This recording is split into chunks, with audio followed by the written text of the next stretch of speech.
You know what guys, may share ko sa inyo. Kahapon guys, lumindol talaga dito sa amin. Oo, dito sa Cagayan de Oro, naglindol talaga kahapon guys. And then, you know what guys, habang nag-i-edit ako ng video, biglang nag-notify yung phone ko na may lindol daw nearby. Hindi ko alam kung saan.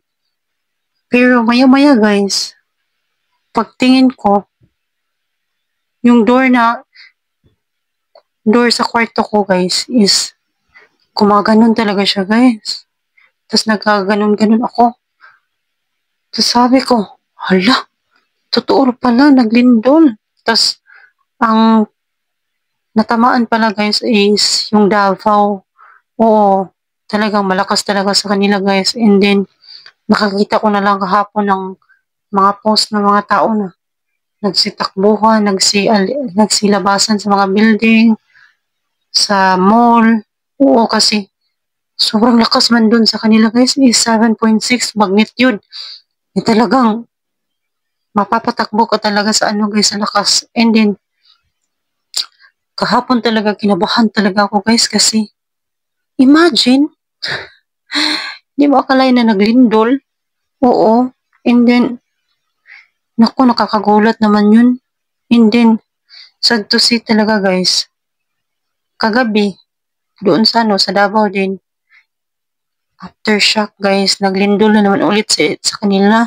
6.9, oo, nag-notify nga si ano, sa cellphone ko, nag-notify din na naglindol daw. And then, nung nag-post ako sa Facebook, sabi ko kung totoo ba talaga na naglindol, oo daw. Sabi kasi may mga followers talaga ako doon sa Facebook na taga doon din sa Davao. And then sabi talaga nila, oo, naglindol daw sa kanila.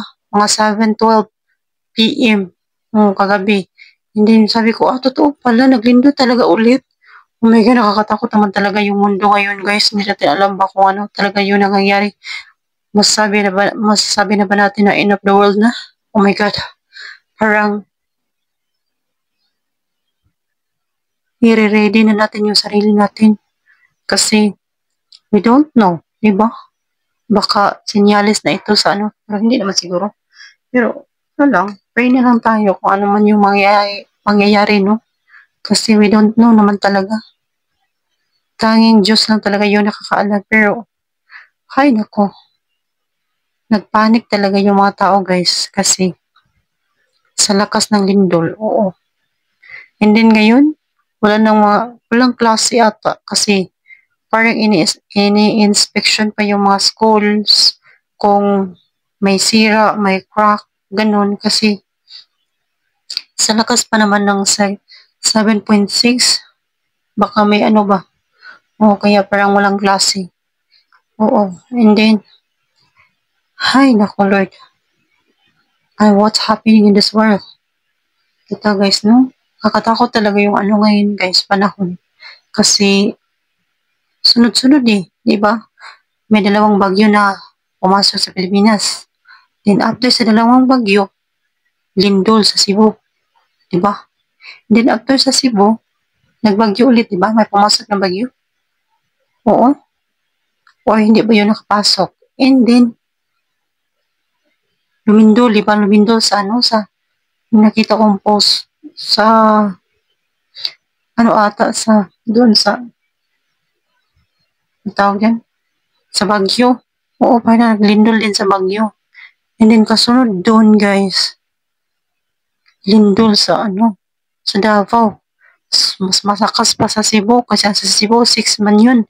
And then doon sa Davao guys is ano talaga, 7.6 magnitude. Sobrang ano talaga siya guys, sobrang lakas. And then, ako nga noon, nung time na yun is, nung araw na yun, umaga. Habang nag-i-edit ako ng video na i-upload ko sa Facebook, bigla-bigla na lang, nag-notify yung phone ko na may ano daw, lindol. Na yung sa akin, nag-notify siya. It was 5.9 magnitude nearby. Naman.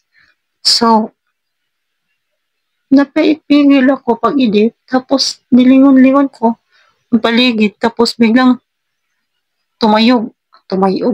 Natayog yung ano, pintuan ko sa kwarto. And then sabi ko, wala, naglinog talaga.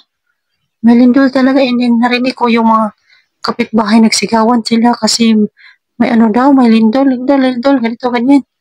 Sabi ko, hala, Diyos ko, Maria, ano naman to, pero madali din naman siya nawala, guys. Oo, dito sa amin, nawala din talaga siya, pero may takot din na nakakakaba.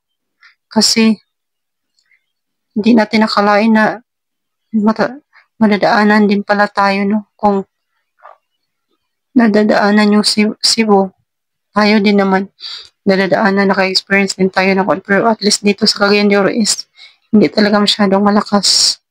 Sa Davao talaga yung pinakamalakas, guys. Kaya, ay, nako, isa lang masasabi ko is ingat-ingat po tayo and pray always talaga kasi we don't know kung ano pa yung mangyayari sa mundo. Parang, ay, ano ba to? Pero sinasabi talaga nila, guys, na nasa ano talaga to? Nasa propesya ba, kumbaga, no? Ay, pero anyway, guys, we are still positive, no? Keep going na lang tayo. So, maraming salamat po sa inyong panonood. God bless everyone. Have a wonderful day. Bye!